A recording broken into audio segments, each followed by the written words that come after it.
esa primera semana ya tendrían que haber visto con sus docentes historia clínica pediátrica. Entonces vamos a ver cuánto han aprendido. Vamos a estar por aquí. ¿Qué diferencias hay entre, tiene una diferencia entre la historia clínica pediátrica y la del adulto? Vamos a jugar estos con este grupo contra este grupo, ¿ya? El juego del calamar. No los puedo disparar, pero los puedo sacar. Una diferencia. Ah, esta se lo define. Ya, muy bien, pero si sabes, o sea, hay algo que podemos, que siempre sabemos, ¿verdad?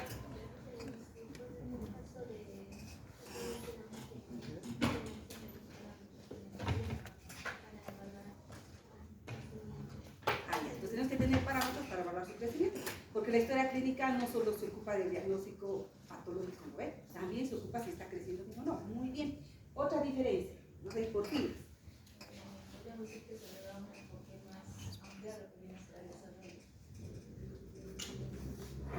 Otra diferencia. ¿Sí?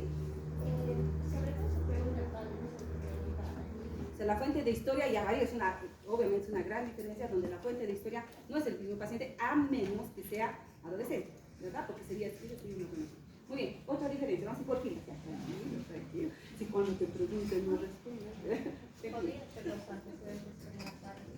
Exacto, eso sí, conjunto, ¿cómo se llaman en general? Los antecedentes perinatales, ¿cómo se llaman en su conjunto?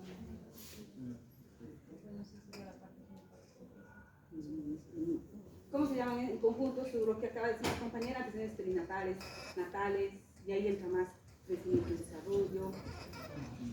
¿Qué se llama? Heredofamiliares no sería. Vamos por grupo. ¿Qué se llaman estos antecedentes? Que es la gran diferencia que existe entre la historia clínica de antecedentes personales no patológicos, ¿no? Y ahí va lo que acabas de decir, antecedentes perinatales, natales, lo que acaba de mencionar su compañera, desarrollo psicomotor. ¿Qué más irá en esos antecedentes? Que es importante para el niño, que ustedes aman, que memorizan desde el primer año, lo conocen. Inmunización, ¿no es cierto? Van las vacunas. En esos antecedentes personales no patológicos van entonces perinatales, natales. El estado de inmunización del paciente, va la alimentación. ¿Sí? Otra diferencia entre la historia clínica de adulto y pediátrica, esta fila. Ahora sí te toca. Que la historia clínica pediátrica siempre tiene más de un diagnóstico. Exacto, tiene más de un diagnóstico. O sea, no nos interesa, o sea, sí nos interesa el diagnóstico patológico, pero también nos interesan los otros diagnósticos. ¿Cuáles son esos otros diagnósticos? Le toca esta fila. ¿Cuáles son esos otros diagnósticos que se hacen en una historia clínica pediátrica? Compañeros de atrás. ¿Saben? No hay problema, hemos venido a aprender y ustedes, pues, obviamente para eso están entrando a pediatría, para aprender. ¿Ustedes del grupo de atrás? Vamos empatando, ¿no ves? Como que han contestado de este lado. ¿Quién se anima entonces? Nutricional, patológico, inmunológico y desarrollo psicomotor.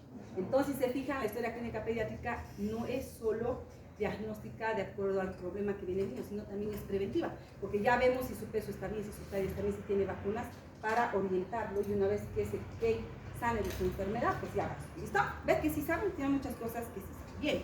Ahora, entonces, miren, les traigo, esto es lo que tienen que hacer en prácticas, chicos, ¿ya?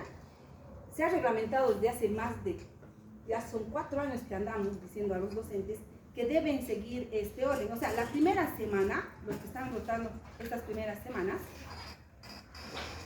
tendrían que llevar, la anterior semana han llevado historia clínica pediátrica. Esta semana tendrían que hablar de crecimiento y desarrollo.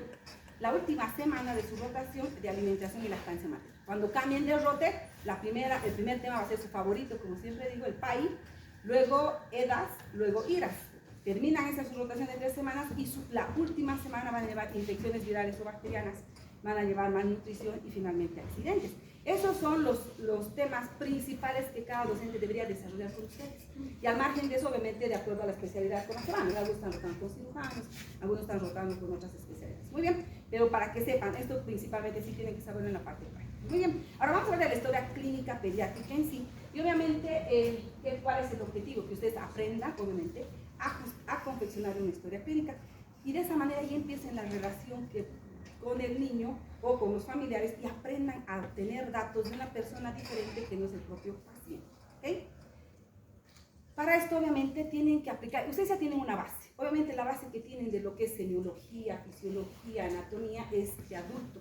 Con nosotros tienen que aprender las diferencias que existen con el niño. ¿Sí? No el objetivo no es que salgan pediatras, pero sí que sepan identificar las cosas que comprometen la vida del niño y que es necesario referirlo o que no está bien, ¿sí? Ese es el objetivo. Ustedes saben que la mayor población en Bolivia, ¿no? Cochabamba, son los niños. Entonces tenemos que... Y siempre va a haber niños en su vida, aunque no les gusta la pediatría. Algún día van a tener hijos, entonces siempre va a haber niños en su vida, ¿no? Entonces tienen que aplicar todo eso que ya tienen de base. Entonces, ¿cuáles son las características que tiene una historia clínica pediátrica? Obviamente, primero es muy diferente a la del adulto, ya lo hemos visto. Es más difícil y compleja, obviamente, porque la fuente de historia no es la misma y a veces la fuente de historia tampoco es muy buena que digamos. ¿No es así? Luego debe tenerse el tiempo suficiente. Sí o sí nos tenemos que dar un tiempo suficiente para poder obtener los datos, porque a veces nos tocan mamás que divagan, ¿no? Dicen, le he traído porque tiene diarrea, pero también su piecito le duele, pero también su cabellito es de otro color, pero también, entonces eso nos hace perder tiempo. Entonces hay que aprender a direccionar a los papás. Obviamente, si no eres cordial y amable y no lo conquistas al niño para que te deje revisar, estamos arruinados, no se va a dejar tocar. Entonces, la clave es caerle bien al niño. ¿Sí? No le ofrezcan dulces. Con stickers se conforman, les encantan los stickers a los niños. Obviamente, todo esto nos va a permitir un diagnóstico correcto y ese es el objetivo de la historia clínica, llegar a un diagnóstico correcto. ¿Sí? Entonces, ¿qué tenemos que hacer? Obviamente usar, como en los adultos, un lenguaje sencillo, dependiendo de la fuente de historia que tengamos, ¿no es así? Hay que hacer un interrogatorio preciso, lo más ordenado y secuencial posible, para que podamos llegar a un buen diagnóstico. En lo posible, si es que el niño está en condiciones, promover su participación, preguntarle dónde te duele, cómo te duele, o qué más te ha pasado, etcétera, ¿no? Reiterar y dirigir y ampliar el interrogatorio, lo que les decía, ¿no? Ustedes ya tienen una idea, ya están sospechando de qué más o menos tenga el niño, traten de ver si la mamá, o sea, orientarla a la mamá y decir, y no ha tenido esto más, y no ha tenido esto más, para que ustedes lleguen a un diagnóstico. Y obviamente eso está en función de cuánto ustedes saben acerca de las patologías, ¿no? Por ejemplo, una meningitis, ¿qué síntomas tiene? Entonces, si están sospechando de eso, le irán a preguntar a la mamá acerca de eso, ¿me entienden, verdad? Obviamente, el ambiente es muy importante, ¿no? Un ambiente pediátrico, lo están notando conmigo la Albina Patiño y han visto cómo es mi consultorio. El consultorio es con dibujitos. El Albina Patiño es un hospital realmente muy amigo del niño. Vieran su quirófano, es hermoso, con dibujitos. O sea, es un ambiente que haga que el niño no tenga miedo, ¿sí? Porque es el objetivo, el niño llora y ya estamos fregados. El ambiente adecuado y respetar siempre la parte étnica de cada familia, ¿no? Obviamente estas son las partes de una historia clínica que ustedes ya las conocen, ¿no? La primera parte siempre va a ser la filiación y ahí empezamos con diferencias que a medida que vayamos avanzando con el tema las vamos a ir viendo. Luego viene obviamente la amnesis y el interrogatorio, el examen físico, la impresión diagnóstica, el plan de manejo y siempre firmar la historia clínica para saber quién la ha hecho, ¿no? Esas partes son las de cualquier historia clínica. Vamos a empezar con la filiación y aquí empiezan ya las diferencias, no en la obtención de datos, porque igual tenemos que tener el nombre, el apellido, el número de historia clínica, la procedencia, la residencia, el sexo, la raza en algunos, la fecha de nacimiento, quién elabora la historia clínica y después vamos con la fuente de la historia. Que empezamos con una gran diferencia, perdón, que son los grupos etarios, ¿ya? En pediatría, pues no es solo pediatría, dentro de la pediatría hay tres mundos diferentes. Uno es el neonatal, otro es el pediátrico mismo en sí y el otro es el adolescente. Son tres especialidades diferentes. Neonatología abarca a todos los niños desde que nacen hasta los 28 días de vida. Desde el mes de vida hasta los 12 años lo abarcamos en sí los pediatras. Y a partir de los 12 años, cuando ya están en la adolescencia, los debería ver el pediatra, esa es la especialidad de la adolescencia, pero no tenemos en Cochabamba. La doctora Méndez es una de las pediatras, pero después más no tenemos. Entonces los pediatras nos hacemos cargo a partir del mes, según la OMS o dependiendo del hospital, el Albina Patiño hasta los 17 años, el hospital del niño hasta los 15 años nada más, ¿sí? Pero según la OMS deberíamos verlos hasta los 17 años. Pero sí, ¿por qué esta gran diferencia? Obviamente el neonato, sus patologías, sus gérmenes de infecciones son absolutamente diferentes al pediátrico. Y el pediátrico también va a tener patologías del adolescente. Por ejemplo, un adolescente, ¿por qué crees que consultará las más de las veces? ¿O qué problemas diferentes tendrá a lo que es el pediátrico? Actualmente obesidad. Eso, ¿no? O sea, a las niñas, por ejemplo, ya les interesa también su figura. Entonces empiezan con esto. O estoy gordita, o estoy flaquita, o empiezan los problemas de bulimia, empiezan los problemas de anorexia, las intoxicaciones, o sea, ese grupo es más común este tipo de patologías, a diferencia del neonato abismal, ¿no es cierto? Y del pediátrico, que sí, sus cuadros más comunes van a ser iras, edas, ese tipo de cosas que son diferentes a las demás. Entonces, ¿por qué es importante? Porque si yo hago una historia clínica y empiezo con el grupo etario y es un recién nacido, no voy a pensar que va a estar intoxicado, no voy a pensar que su cuadro más común sea una hepatitis por hepatitis A. Entonces tengo que pensar en las patologías del recién nacido, los cólicos, la ictericia, los problemas de amamantamiento, etcétera, etcétera, ¿sí? Y si es apenas que nace en la sala de partos, tengo que pensar también, obviamente, las patologías propias del recién nacido. Y ahí hagan otros 3 mundos. Por ejemplo, conmigo van a llevar 3 temas de neonatología. Y ahí dentro de la neonatología hay otros 3 grupos. El de término, el pretérmino y el postérmino. Que cada uno igual tiene sus problemas, ¿sí? Entonces, si se fijan, son muchos grupos. Pero si nosotros entendemos o tenemos por lo menos noción de las características de estos grupos, los vamos a poder identificar sus patologías. ¿Ok? Muy bien. El motivo de consulta es igualito que del adulto, obviamente es la parte más importante, pero también es breve y sí, como dice aquí, es obligatorio. ¿Cómo tiene que ser? En las propias palabras del informante, esto es igual que del adulto, repito, y sí, obviamente el motivo por el cual el niño habla. Aquí es donde les decía, las mamás vienen y dicen, le he traído a veces por 10 cosas, le he traído porque vomita, porque su dedito, porque su perrito le ha lambido, Entonces, de acá, mamá, a ver, tranquila, de todo eso, ¿qué es lo que más le preocupa? ¿Por qué le ha traído específicamente o por qué cree que le está pasando un signo? Y de ahí orientamos al signo o síntoma principal por el cual está trayendo la mamá, ¿ya? Evitando de que ella se nos vaya. Y obviamente tiene que estar ordenada y en secuencia. La enfermedad actual, tanto el motivo de consulta como la enfermedad actual, son la clave para que ustedes tengan una idea y sobre todo el motivo de consulta, ¿no es cierto?, de qué se pueda tratar. Y en la enfermedad actual ya la explotan. Y tienen que explotarla muy bien, porque de esta manera es que ustedes van a llegar a un diagnóstico adecuado. ¿Cómo tiene que ser? Cronológicamente ordenada, fecha de inicio de síntomas, la intensidad, la progresión de los síntomas, qué tratamientos han recibido, dosis, efectos colaterales. En el niño esto sí es bien importante. Porque si viene por fiebre, por ejemplo, y dice la mamá, le he dado paracetamol, ok. Ahora, pero ¿cuánto de paracetamol le ha dado? No es lo mismo que le dé paracetamol a dosis inadecuada y no baje la fiebre, a que le dé a dosis adecuada y no baje la fiebre. Estamos hablando de una fiebre de difícil control. Entonces es importante saber la dosis. La duración y el impacto de la enfermedad, cuánto tiempo ya tiene, le ha comprometido demasiado al niño, y si en la familia alguien también está enfermo o cursa con la misma enfermedad terminal, ¿sí? ¿Ustedes creen que a través de un buen interrogatorio, los cuadros más comunes hemos dicho son IRAS-ERAS, ¿no es cierto? Yo puedo saber si una diarrea es viral o bacteriana. Otra cosa que quiero que se les quede bien claro es que de los menores de 5 años y especialmente menores de 2 años, el 80% de los cuadros, ya sean respiratorios o gastrointestinales, son virales. O sea, en el 80% de los cuadros no requieren antibióticos los niños, ¿sí? Primera cosa.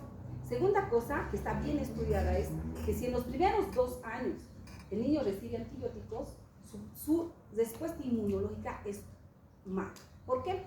Acuérdense que el intestino también participa de lo que es la formación de inmunoglobulinas. ¿Qué hacen los antibióticos?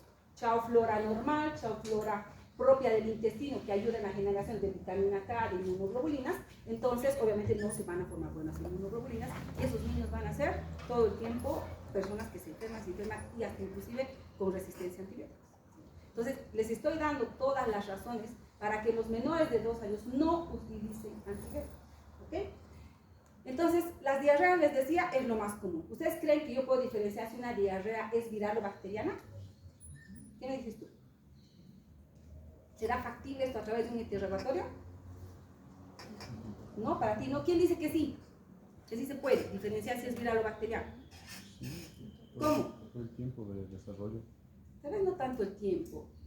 ¿Cómo son las diarreas virales? Líquidas, amarillas, sin moco y sin sangre. Y eso hemos aprendido en parasitología y en bacteriología. Cuando una diarrea tiene moco y sangre, ¿cómo se le denomina? Disentería. ¿Y las disenterías qué origen tienen? Bacteriana o parasitaria. ¿Sí? Entonces, solo saber si tiene moco sangre, ya prácticamente estoy descartando una disentería que pueda ser bacteriana o parasitaria. Y dentro de las parasitarias, ¿podré diferenciar cuáles son las causas de diarrea parasitaria? ¿Debes saber qué parásitos producen diarrea? Bueno, no solo los niños, ¿no? Para las personas. ¿No?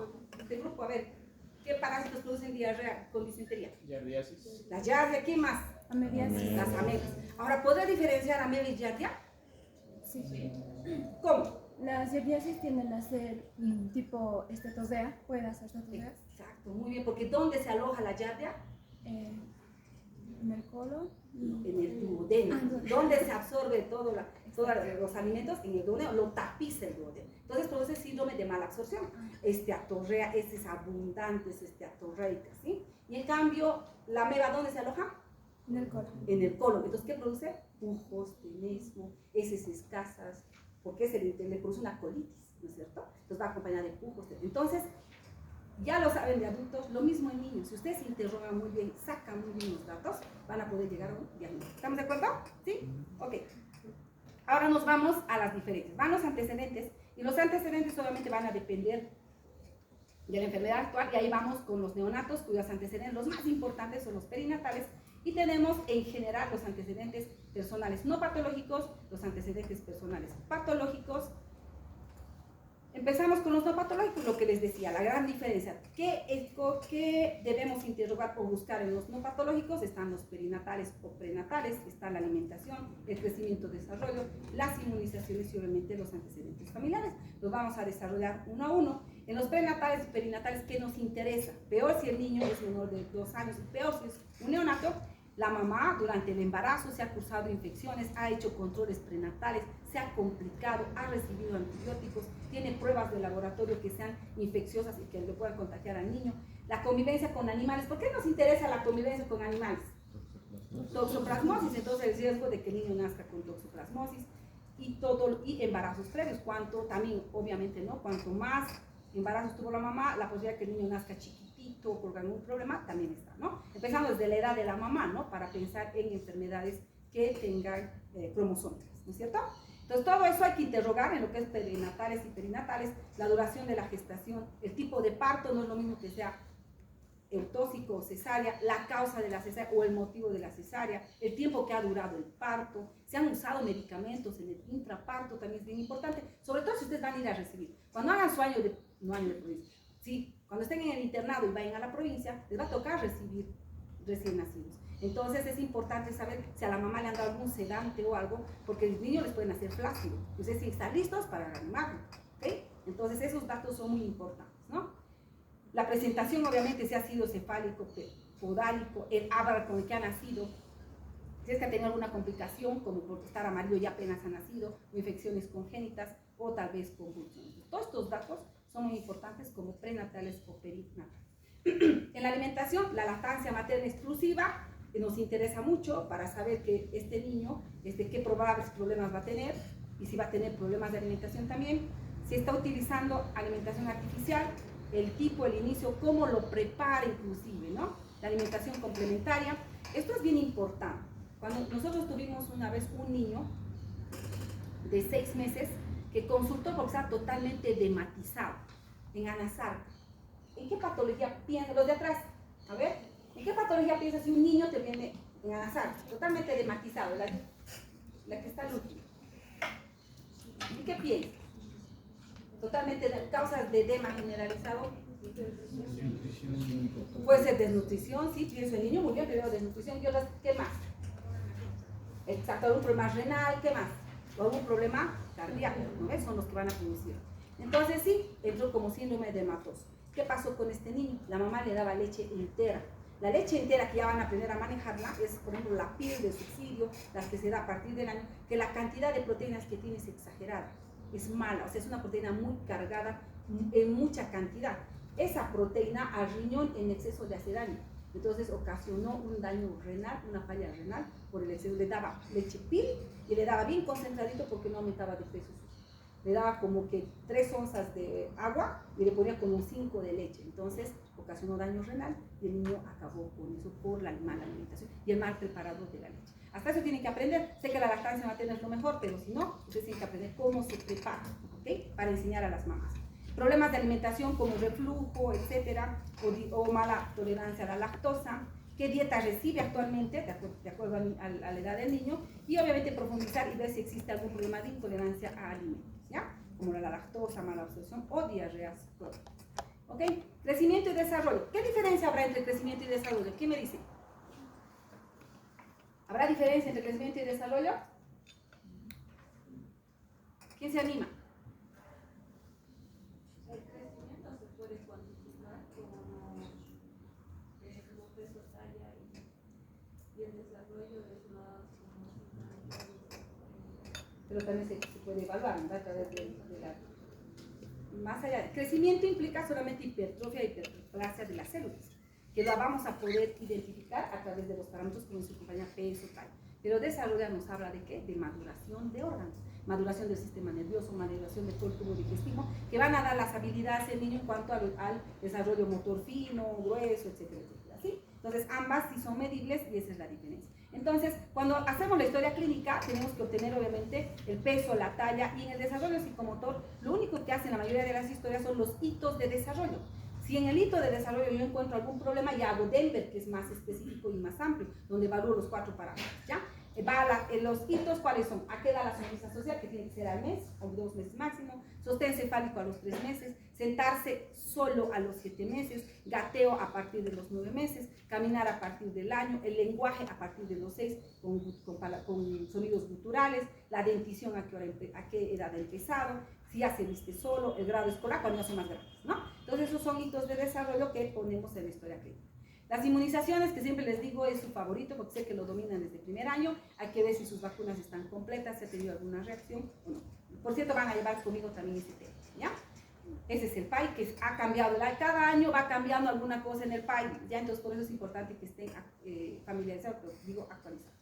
Antecedentes familiares, lo mismo que del adulto, el hogar, los miembros, si tienen servicios básicos, si hay alguna enfermedad infectocontagiosa, los hermanos, el estado de salud de toda la familia, obviamente eso es importante y es lo mismo que un adulto, ¿sí?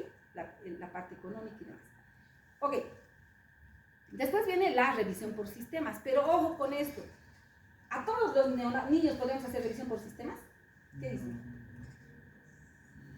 Al neonato ¿en qué consiste la revisión por sistemas? Integrar signos más específicos o más orientados. Entonces tengo que preguntarle al niño o a la persona. En el adulto le preguntamos, alguna vez tuvo cefalea y vamos por sistemas, ¿no? Pero entonces no hacemos revisión por sistemas en neonatos, solamente porque el neonato, ¿cómo le vamos a hacer? ¿No? Tampoco en los menores de 5 años porque todavía no saben expresar lo que sienten. Y a partir de ahí sí, ¿ya? Y obviamente no me voy a detener en esto, vamos buscando, ¿no? Por sistemas si ha habido lesiones, en ojos alteraciones visuales, o ojitos rojos todo el tiempo, con secreciones, en los oídos igual dificultades en la audición, dolor o secreciones, en la nariz lo mismo, ¿no? Pues los niños bien terribólicos son, ¿no? Se andan metiendo cositas a su nariz, a su orejita. Entonces hay que estar preguntando secreciones malolientes o que están por mucho tiempo, y si es de la nariz hay que pensar que algo se ha metido ese niño a la nariz. Dolor, dificultad para deglutir, si es que alguna vez le he encontrado una masa en el cuellito, rigidez, asimetría, en la mama si hay nódulos, ya hablando de adolescentes. Obviamente, y a nivel pulmonar si ha tenido algún problema de tos, de ronquera, hemoptisis, todo lo mismo que lo de un adulto. No me voy a detener porque obviamente esto es igual, preguntamos las mismas cosas, ¿no? De corazón, gastrointestinal, genitourinario, para identificar de repente los problemas de control de orina o de esfínteres con los niños, etcétera, ¿sí? Todo eso es revisión por sistemas. Finalmente llegamos al examen físico. Y el examen físico obviamente no es aislado. Si hacemos una buena anamnesis, pues tenemos que hacer también un buen examen físico para llegar al diagnóstico. A veces no contamos con anamnesis porque nos llegan accidentados, solo el niño nos los dejan ahí, no sabemos más nada. Entonces, a través del examen físico tenemos que llegar al diagnóstico, ¿no es así? Y es por eso es que hay que hacerlo muy bien. Si hacemos un buen examen físico, pues vamos a obtener una muy buena, un diagnóstico final adecuado, ¿sí? Va a depender de la edad, obviamente, y como les digo, si no le cae bien al niño y empieza a llorar, ya la tiene perdida. Entonces, mejor si llora y en brazos de la mamá está tranquilo, lo revisan en brazos de la mamá. Y el orden no es como en el adulto, voy a decir desde la cabeza hasta la punta de los pies, tienen que hacerlo por donde puedan primero. Póngase que está durmiendo, entonces mientras duerme la ausculto, para que escuchar bien los ruidos, porque si empieza a llorar, ustedes van a escuchar todo, van a escuchar roncos, crepes, está empezando a llorar, ¿sí? Entonces, en brazos de la mamá, tranquilito, y ya la observación, como aquí dice, es bien importante. Ni bien entra con la mamá, ustedes ya están viendo al niño, cómo se está comportando, si tiene dificultad para respirar, si lo ven que está deshidratado, antes de que empiece a llorar y demás, y se distorsione todo. La observación en pediatría es muy importante para ya estar sospechando de algo y llegar a un diagnóstico, ¿ok? Esto es bien importante. Si ustedes encuentran alguno de estos signos o síntomas, son signos o síntomas de gravedad. ¿Qué quiere decir esto? Que ustedes lo tienen que revisar rápido al paciente, hacer algo para ayudarlo si es que esté en sus manos y referirlo lo más rápido que puedan, pero también de manera adecuada. ¿Cuáles son esos síntomas? Obviamente, lo primero, si el estado de conciencia está alterado, no hay donde, eso es grave. El estado de conciencia alterado en un niño implica gravedad. Esté con hipertermia o hipotermia es un signo también de gravedad, donde hay que revisar muy bien al niño para ver si no es algo grave. Y si no, referir. La palidez, la cianosis. Obviamente, ¿no es cierto? Pálido cianótico, mala oxigenación, de repente está en shock por la palidez. Si vemos datos de desnutrición, es un edematoso, que estamos pensando en kwashiorkor, lo referimos. Que vomita todo lo que ingiere, o sea, no tolera nada. Vómitos incoercibles. Diarrea con deshidratación es grave. Tiene que ir, aún si ustedes no son capaces de manejarlo, porque están en un primer nivel, lo tienen que referir. Succión pobre. El neonato, si el niño es ni no solo, hasta las abuelitas, ¿no? El niño que no quiere comer está enfermo. Desde que naces eso. El neonato si rechaza la leche de la mamá y todo, está mal, algo le está pasando, o sea, no es normal, ¿sí? La cefalea intensa, últimamente estamos teniendo muchos niños, es triste, yo trabajo en terapia intensiva, como hay niños con cefalea durante tiempo, una cefalea crónica, ¿en qué nos va a hacer pensar? Hasta eso, ¿no ves? Si es una cefalea crónica o es aguda, tenemos que pensar en patologías, lo mismo, crónicas o agudas. Si es una cefalea crónica, ¿en qué vamos a pensar? Exacto, tumores, y hartos niños tenemos con tumores. Que lamentablemente lo único que hacen es analgésico, analgésico, analgésico, analgésico. ¿Ya? ¿Ok? Si hay problemas de dificultad respiratoria o dolor en cualquier localización, peor si es un órgano clave. ¿Sí? Entonces, esos son los datos. ¿Cómo empezamos el examen físico? Igual, con signos vitales, pero aquí incorporamos lo que es el peso, la talla y la circunferencia craneana para evaluar el estado nutricional del niño, que es parte del diagnóstico. ¿Ya? Obviamente, varían mucho los signos y síntomas. Los signos, en realidad, cuanto más chiquito el niño, su frecuencia cardíaca es más alta, su frecuencia respiratoria es más alta, su presión arterial es más baja. Entonces, esas son cosas que van a ir aprendiendo en la pediatría, en sus rotaciones. En la piel, desde lo que es el turgor, la lesión, los tipos de lesiones. En la cabeza y cara, que vamos a buscar la forma, la simetría, el tamaño y signos sindrómicos. Aquí empezamos, ¿sí? Miren, obviamente todos los niños nacen con la fontanela anterior o plegmática y con la fontanela posterior. Aquí están las claves. Lo importante de las fontanelas, ¿a qué edad se cierran o desde qué edad pueden estar cerradas y hasta qué edad? Ahí está el chanchullo. La fontanela posterior puede cerrarse en los primeros 3 meses o de repente ya el primer mes, ¿ya? La que preocupa es la anterior, desde el tamaño, ¿ok? Hasta cuando se cierra. Esta se cierra a partir de los 9 meses hasta el año y medio, hasta los 18 meses ya debería estar cerrado, ¿sí? ¿Qué nos pasó? Llegó al hospital un niño que tenía 2 años y medio, vomitaba, antieméticos, Doppler, todo intramuscular, supositorio, y seguían hasta que llega al hospital, no solo por vómitos, además convulsiones. Cuando le revisamos al niño, su fontanela era de 5 centímetros, de un niño de 2 años y medio, ya no tiene por qué tener fontanela abierta, ¿sí? Entonces ya de solo haberle revisado la cabecita, ya podían haberse dado cuenta la causa de los vómitos, ¿no ven? ¿Cuál sería la causa de los vómitos si sigue esa fontanela así de grandota, abierta? ¿Qué estará pasando con ese cerebro? Entonces, fíjense cómo el examen físico es tanto en adultos como en niños, pero sobre todo en niños, muy importante. Sí tienen que saber, se tiene que cerrar, y lo contrario, al revés, que se cierra antes de los 9 meses, le digo 4 mesecitos, ya no tiene fontanela, ya está cerrada, eso está mal. ¿Qué va a hacer? Se va a hacer craneosinostosis y ese cerebro no va a crecer, entonces también eso se refiere, ¿sí? Ojo. Luego, entonces, lo que les decía, ¿no es cierto? Los tipos de cabecitas también. No hay cabecitas, por ejemplo, esta, la plagiocefalia, que es por posición, ¿no? Las mamás la dejan todo el tiempo ahí, como que la cabecita se queda así deformada, y las mamás dicen, ¿qué le está pasando? Le digo, es porque la has dejado dormir mucho tiempo ahí. Luego eso no es malo, o sea, se repone, ¿no? Y ver siempre el cierre, lo que decía, o prematuro o tardío de las fontanelas. Cuando vemos a neonatos, a recién nacidos, pues tenemos que buscar este tipo de lesiones que son el cefalohematoma y el caput sucedario, que son productos del trabajo de parto, ¿sí? El caput sucedario es benigno, ese se reabsorbe y no pasa nada, pero el sucedario sí es peor porque ya abarca lo que es tejidos profundos y cuando se reabsorbe incluso da ictericia, ¿sí? Entonces esas cosas son las que hay que revisar. Los ojos, ¿ya? En el niño es bien importante identificar que las pupilas estén isocóricas, pero sobre todo que estén que tengan brillo, que tengan ese rojo del ojo, porque si está opaco, ya tenemos que pensar en ¿qué? En la leucocoria. Y esa leucocoria puede estar asociada a tumores, ¿sí? A retinoblastomas. Entonces, esos datos son muy importantes. El estrabismo, también identificarlo de manera temprana, es importante. Ahorita les voy a mostrar cómo identificamos estrabismo a través de solamente una técnica sencilla que dice ahí. Lo único que hago es alumbrar con una linterna delante del niño y le pido que mire, o voy viendo que mire hacia la linterna. Entonces, ¿qué hago? Fíjense, aquí tenemos dos niños. Los dos parecen con estrabismo, ¿verdad? ¿Sí? Ahora sí, fíjense, yo le alumbro con la linterna y tengo que fijarme que el punto de luz se fije en el centro de la pupila. Si está en el centro de la pupila, no hay estrabismo, pero si está fuera, ya hay estrabismo. Entonces, fíjense estos dos niños, ¿cuál tiene estrabismo y cuál no tiene estrabismo? Centro de la pupila, ¿no ven? En este, fíjense, la luz se ha formado en el centro de la pupila, y en este otro, y los dos parece que tienen estrabismo. Entonces, ¿quién tiene estrabismo? Este lado. Con un examen tan simple es que uno identifica si el niño tiene o no estrabismo, ¿ya? Y hay que referirlo, porque por la anatomía del niño, por tener los ojitos más separados, parecería que tienen estrabismo todo el tiempo, pero no es así. Y vemos los movimientos oculares, la conjuntiva, los reflejos de ojo, que tiene como un adulto tiene que revisar. Y sobre todo los reflejos de ojo que digo, ¿no? No puede haber leucocoria, la leucocoria puede ser un signo de, o si no es algo congénito, puede ser un retinoblastoma. Y eso es lo que, ¿ya? Los oídos, igual, los oídos desde lo que es la implantación, ¿no? O sea, hay que fijar, no que sean orejones, que sean dumbos, no, sino dónde está implantada la oreja, ¿ok? Las orejas de implantación baja son signos de cromosomopatías, ¿okay? ¿Qué hago? Trazo una línea imaginaria desde el borde externo del ojo hasta el occipital, que está lleno por las orejas.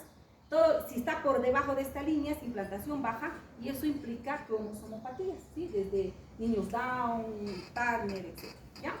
Eso es importante. Entonces. Y no solo es ver la posición, sino también si no tiene algo dentro del oído el niño, porque, como les digo, se anda metiendo cosas a los oídos. ¿Ok? La dentición, ya hablando de lo que es la boquita, la cavidad oral, la dentición empieza a partir de los 6 meses con los incisivos centrales, luego a los 7, 12 meses, y esta es la edad correlativa de cómo van apareciendo los dientes, que también es importante, ¿ya? Algunos niños nacen ya con dientes temporales. No es nada grave, pero las papás se asustan, pero no pasa nada. Otra cosa que hay que buscar son los famosos frenillos. ¿Ustedes creen que por un frenillo sublingual, porque hay también el frenillo superior, un niño no puede hablar? ¿Seguro? A ver, cuando yo estoy hablando, saco mi lengua para... No está relacionado con el habla. Más bien, hay frenillos que sí pueden ser, pero es el frenillo que no le deja ni succionar. O sea, ya nos damos cuenta desde que nace. Porque es un frenillo tan grueso, para succionar, sí, más bien la lengüita va un poquito hacia afuera. Los niños que no pueden succionar, hay que fijarse. Si es un frenillo grueso, hay que cortarlo. Pero los otros, que son lazos que permiten que la lengua salga, no tienen que ser cortados, ¿ya? No van a interferir con el habla, ni con la fonación, ¿ya? Y revisan en la boca, obviamente, todo, placas blancas, todo lo que haya. Estoy repitiendo lo de las orejas, lo siento, ¿no? Hay que inspeccionar. La nariz, igual la forma, fíjense que se mete una arveja a la nariz, otro se mete, por eso está prohibido dar juguetes pequeñitos a los niños menores de 5 años, peor si son menores de 2 años, porque se andan metiendo todo, o a veces pueden introducir a la vía aérea y ahí se estamos fregando, ¿no? Entonces nada de cosas pequeñas a los pequeños. Y, perdón por la redundancia, hay que ver deformidades. Las secreciones malolientes nasales son signo de cuerpo extraño en fosas nasales, ¿ok? La boca, la garganta, aquí dice algo bien importante, ¿no? Y que a mis estudiantes ya les dije, ellos lo primero que quieren ver es la boca. Lo último que van a revisar en un niño es la boca, porque le van a molestar con el bajalenguas, va a llorar y no se va a dejar revisar más. Por lo último, por eso dice, se realiza al final. Busco deformaciones, infecciones, ronqueras, sus dientes, sus caries también, ¿no? Hay que ver todo en el niño, siempre ser preventivos. En el cuello, buscar ganglios. Ganglios menores de 1 centímetro pueden ser habituales en el niño y no siempre son patológicos. A veces están en la región occipital, a veces están en el cuello, pero son chiquitos, no dolorosos y no aumentan más de tamaño, ¿sí? ¿Han desayunado? No, ¿eh? Sí, ya está bostezando. Obviamente buscar la tiroides, ver la resistencia del cuello para buscar. ¿Para qué busco la flexibilidad del cuello? ¿Qué busco cuando estoy? Meningitis, ¿no ves? Rigidez de nuca. Y como les decía, los ganglios menores de 1 centímetro y no dolorosos pueden, inguinales axilares occipitales, pueden ser normales. Tórax, lo mismo. Desde la forma, la simetría, el tipo de respiración que tiene el niño. Hasta los 6 años el niño tiene una respiración abdominal, después recién se vuelve torácica. Eso es importante, buscar deformidades óseas, tanto en la columna como en las costillas. Aquí, como les decía, ¿no? La frecuencia respiratoria es bien importante en el niño. Cuanto más chiquito, mayor la frecuencia respiratoria. Buscar signos de dificultad respiratoria, aleteo, retracciones, etc. Pectum excavatum, caribatum. Esto es bien importante. En menores de 4 meses y sobre todo en neonatos existe la respiración periódica, que hay que diferenciarla de la apnea. ¿Quién me define apnea? Desde el fondo de allá. ¿Qué es una? ¿Sabes definir apnea? Eso ya han llevado. Apnea. De dónde el origen de las palabras que aprendemos en el colegio, ¿no ven? La mayoría vienen del griego. ¿A qué quiere decir? Sin. Nea, respiración. Entonces, por desglosando el significado, quiere decir sin respiración. ¿Qué es la respiración periódica? Es cese de la respiración del niño por 10 segundos, ¿sí? Y luego vuelve a respirar. Las mamás les van a decir, sobre todo el neonato, mijito, empieza a respirar, para de respirar y otra vez vuelve a respirar. Tienen que diferenciar de una apnea. Una apnea es un cese de la respiración, pero por más de 20 segundos, que además se acompaña de cianosis y bradicardia. Entonces, la apnea siempre es patológica. En cambio, la respiración periódica es fisiológica.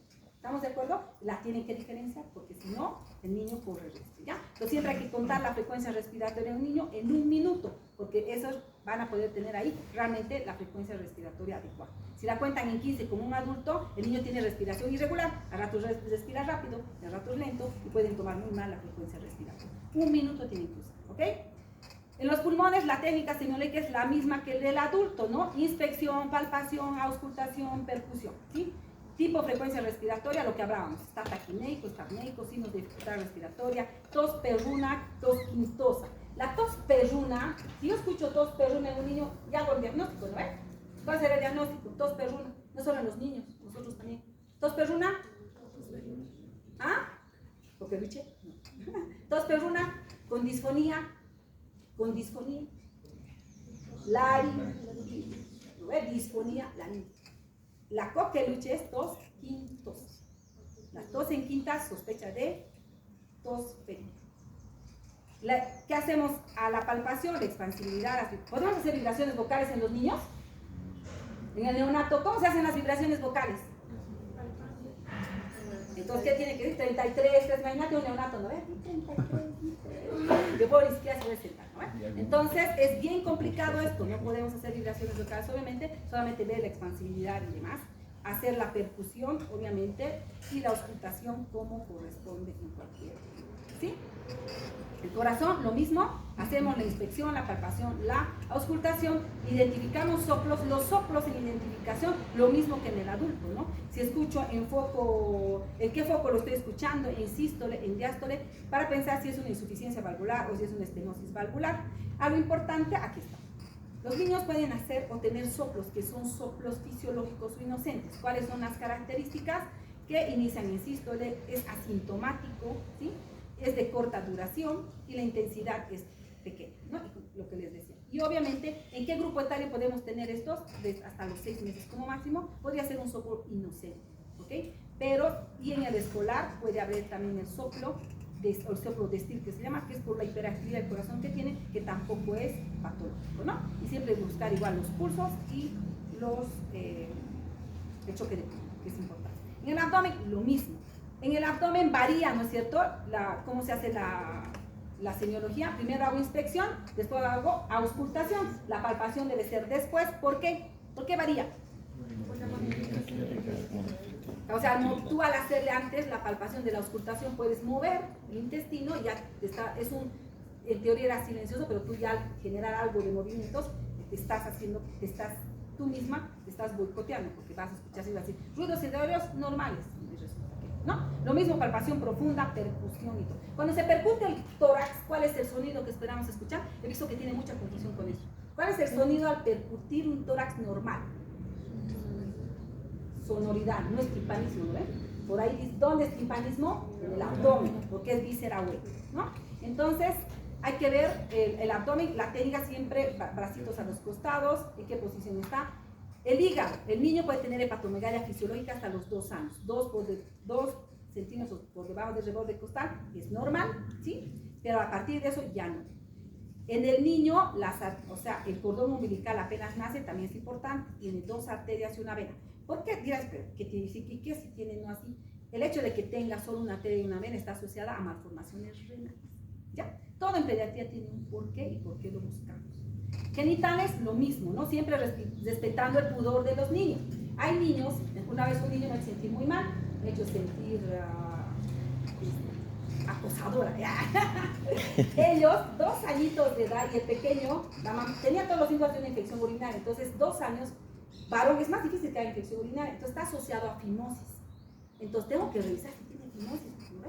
Entonces al niño, y además que si no lo conozco, tengo que revisar si los testículos están en la bolsa. Entonces yo lo quería revisar y el niño, bueno, sí logré revisarlo, pero cuando vino a la reconsulta, digo, no me lleves donde la doctora, porque la doctora me va a revisar mis cositas. Y no, ya no te voy a revisar, solo una vez reviso. Entonces, ya. Y otro se le agarraba así el pantalón y no quería soltarlo, no quería que lo revise. Entonces, mamá, sáquele usted, le vamos a revisar. Mamá, fíjese usted, es mejor. Ya desde chiquitos tienen pudor, ¿ya? Entonces hay que respetar eso, pero siempre hay que revisar los genitales. Sobre todo si son tanto niñas como niños, ¿ya? Hay muchos niños que los testículos no descienden a tiempo. ¿A qué edad descienden los testículos, saben? Desde el útero, desde las 32 semanas en útero ya descienden, o sea, desde que nacen ya tienen que estar en la bolsa. ¿Cuánto tiempo vamos a esperar? Máximo un año, no descienden hasta el año, se operan, ¿ya? Entonces es importante ver eso, aquí está lo que les decía, ¿no? La criptorquidia dice, si persiste más de un año y es quirúrgico, ¿sí o sí? Sí, son los tips que les doy. Hay que buscar que si son muy grandes, hablando de hidrocele, muchos niños nacen con hidrocele, pero la mamá se asusta, pero pueden nacer con hernia inguinal. Entonces, ¿cómo diferencio una hernia inguinal de un hidrocele? Aquí dice, por transiluminación, ¿sí? Lo único que hago es transiluminación. Si es hidrocele, transilumina. Si es hernia, no transilumina. Y sí puede haber hernias inguinales con las que nace el niño. Puede haber pseudomenstruación en las niñas, puede haber secreciones en las recién nacidas. Pues les digo, la recién nacida tiene patologías muy diferentes y esta pseudomenstruación y además de los flujos blanquecinos son hormonales, son normales.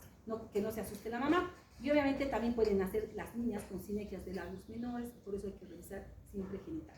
Para los hombres esto es más complicado, yo sé, porque por todo lo que existe de cosas que existen en el mundo, pero siempre al lado de la mamá. Ustedes no tocan, le dicen mamá, usted agárrele, mamá, ábrale por favor, tengo que revisar por esto, y siempre al lado de alguien, ¿no es cierto? Y luego hago la escala de Turner para ver en los adolescentes el grado de maduración que tiene por adolescencia, que también puede haber adolescencia precoz, y eso es importante. Extremidades, buscamos asimetrías, lesiones, de lo neurológico, el estado mental, todo lo que hacen en el adulto es lo mismo, ¿ya? Y aquí a lo que me voy es esto, pueden haber las caderitas, es bien importante en extremidades, ver si el niño abduce, primero si están simétricas las dos, y luego se abduce para ver que las caderas estén bien, sobre todo en menor de 6 meses. El geno varo, que camine así como rosquitos, ¿no ven? Los rosquitos, hasta el año y medio puede ser normal, porque es parte de su desarrollo, de la formación de las tibias y del peroné. O al revés, ¿no? El geno valgo, como si ven aquí, máximo hasta los 2 años podría considerarse normal. Después ya hay que hacerlo ver con el traumatólogo para evitar para ayudarle a que esto mejore, ¿no? Porque si no van a tener luego problemas. El pie plano, ¿sí? Hasta los 3 años puede haber un pie plano, es fisiológico. Pero que hay que ver si es flexible o no flexible. Porque si es flexible, es normal, es fisiológico ese pie plano. Pero si no es flexible, ojo, ese sí es un pie plano real, ¿ya? Y la columnita, que siempre hay que revisarla porque pueden haber malformaciones igual en la columna. En el desarrollo psicomotor, en los recién nacidos, reflejos arcaicos, succión, reflejo de búsqueda, reflejo de prensión palmar, plantar, y luego vamos con el motor fino, grueso, los niños más grandes, ¿ok? Que es parte del tema. Finalmente, les traigo un resumen de qué quiere decir banderas rojas. ¿Cuándo voy a referir a un paciente? Lo primero que decíamos, los ojitos. Si hay leucocoria, no es buena la leucocoria. Si encuentro estrabismo en menos de 6 meses, tampoco es constante, es malo, ¿sí? Mayores de 6 meses, igual, o sea, identifico estrabismo, hay que referir. En el abdomen, la ausencia de rulos, que ya saben eso, o masas. En lo que son los genitales, lo que acabamos de decir, descenso testicular, sinequias en las niñas, o torsiones testiculares también. En los músculos esqueléticos, mayor de 2 años, el geno varo o el geno varo, o el pie plano. Y en lo que es el cráneo, el cierre prematuro de las genitales. ¿Okay? Finalmente, aquí vamos a llegar a los 4 diagnósticos: el diagnóstico patológico, el psicomotriz, vacunas e inmunizaciones. Y les muestro esta tablita que es importante para que ustedes de manera rápida sepan si el peso es adecuado o no para la edad del niño. Entonces, peso para la edad es WICH, que sí está demostrado que sirve. Y esto también les sirve a ustedes en su diario vivir, porque la hermana va a venir, que tienen a su sobrinito, mi hijito tiene 3 años, ¿cuánto tiene que pesar? Agarran esto y ¡zas! Si tiene entre 3 a 11 meses, multiplico la edad de meses por 0,5, le sumo 4 si es niña y 4,5 si es varón, y es la edad, el peso para la edad adecuada. Si tiene entre 1 a 5 años, decimos hasta los 6 a veces, edad por 2 más 8 si es niña, y edad por 2 más 8,5 si es varón, ¿sí? Sé que cuando empiezan a ver números ustedes se exaltan, y si tienen que hacer suma, división, peor, ¿verdad? ¿Sí? A ver, tú, si el niño tiene un niño de 4 años, ¿cuánto debería pesar? Y si él se aleja, ¿no? Para que no vean. 4 años, ¿cuánto debería pesar? Ahí está la fórmula. Sí, puedes sacar celulares, ¿no ven? ¿Cuánto debería pesar? 4 añitos. Exacto, 4 por 2, 8. Si es varón, 8,5, entonces 16,5. Si es niña, 16. ¿Sí? Entonces les digo, esto es para sus sobrinos, para sus primos. Ya nosotros en emergencia, porque si nos llega y tiene 2 años, no lo podemos pesar porque está grave, entonces usamos WICH para calcular el peso y pasarle líquidos, antibióticos, etcétera, etcétera. ¿Sí? ¿Ok? Eso es para calcular, no vamos a ver el grado de... Luego les vamos a ir enseñando esto, el grado, o sea, no tiene el peso adecuado, parece que le falta. Entonces hago regla de 3 para calcular si su peso es el adecuado o no. Por ejemplo, ya lo corregimos. Tiene 8 meses, por 0,5 va a ser 4 más 4,5, 9,5, ¿sí? Y el niño pesa 8 por decir. Pucha, le falta peso. ¿Será que llega dentro de lo que es lo adecuado? Hago regla de 3. Su peso ideal sería los 9,5, entonces eso es su 100%. Su peso real es 9, entonces multiplico su peso real por 100 y lo divido en su peso ideal. Y me sale la cantidad, el peso ideal que tiene. Tiene el 94% de su peso. ¿Cuánto le resta para el 100%? 5. Entonces, cuando digo que, cuando digo que es desnutrido de primer grado, o sea, es eutrófico si tiene un déficit del 10%. Hasta el 10% de déficit puedo esperar. Si tiene entre el 10 a 20%, 24% de déficit, y es el desnutrido de primer grado. De 24 a 39% segundo grado y más, ya es un desnutrido de tercer grado. Esto igual les sirve a ustedes para sacar a los niños ese rato si le falta realmente peso o es que todavía está dentro de lo aceptable de los 10% que puede tener de déficit, ¿sí? No se angustien, esto lo van a ir viendo. Finalmente el tratamiento, ¿no? Que va a necesitar oxígeno, fluidoterapia, antibióticos, intubación de repente si el niño está muy grave, etcétera, etcétera. Y luego, de último, que le voy a pedir, ¿no? De acuerdo al cuadro que tenga, no es agarrar de memoria, le voy a pedir todo y ya, ¿no? De acuerdo al cuadro que tenga, pediré el apoyo diagnóstico necesario. Igual que en el adulto, radiografías, tomografías y todo lo que ustedes.